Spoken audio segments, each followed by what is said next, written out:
represent Iloilo City. Big projects of Iloilo City, of which you are either to inaugurate and groundbreak today.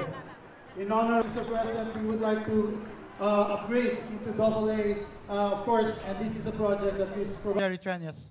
Mr. President, in response to your call, Frank Ridon from your office, Office of the President, and of course together with the DSWD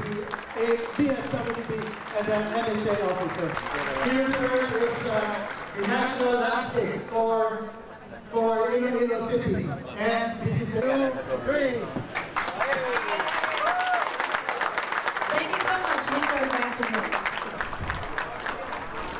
Eileen S. Mirazon, Barangay Zamora Miliesa, Iloilo City, Pusi, Iloilo City. Mary Jane, Romel and Georgie De Pica.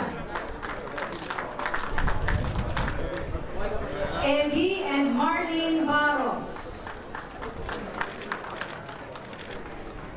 Emilio and Mary Jane Desmopalan Jr. Festivals in the city, the Chinese New Year Festival, which you have attended, sir, and this is the Palau Regatta Festival.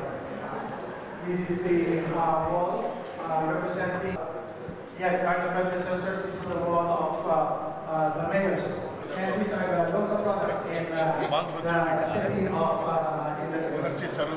yes. And honorable officer,